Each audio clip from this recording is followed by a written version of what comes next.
हिन मौक़े ते 14 अगस्त जे हिन मौक़े ते इन ख़ुशीअ जे मौक़े ते पूरी पाकिस्तानी क़ौम खे असां मुबारक पेश कयूं था।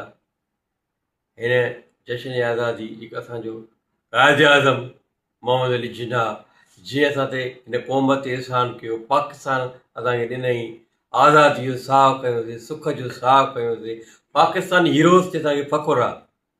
उन सां क़ाइद आज़म मोहम्मद जिन्ना सां गॾु अलामा इक़बाल साहब ऐं काफ़ी ॿिया हीरोज़ हुआ असांजा, उन असांखे फ़ख़ुरु आहे। टू नेशन्स थ्यूरीज़ जेके असांखे मेन बुनियादु थियो त ही क़ौम हिंदू मुस्लिम्स हिकिड़ी क़ौम न आहे। हिननि जा हक़ अलॻि, हिननि जी सकाफ़त अलॻि आहे, हिननि जी तमदन अलॻि आहे, हिननि जी तहज़ीब अलॻि आहे। इन जे बुनियाद ते असांखे मुल्क मिलियो क़ाइद आज़म जी महिनत खे, ऐं ॿियनि जेकी उन तहरीक में हीरोज़ आहिनि ऐं क़ाइदीन आहिनि उनखे असां ख़िराज तहसीन पेश कयूं था, सल्यूट कयूं था। असां दुश्मन खे ॿुधायूं था न त पाकिस्तानी हिकु क़ौम आहे।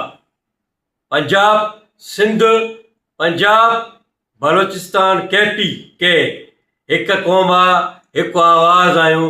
वरी जॾहिं बि हिननि का हरकत कई, हिननि कॾहिं बि बॉर्डर ते का हरकत कई, इहो हिकु आहियूं असां, हिकु थी हिननि खे जवाबु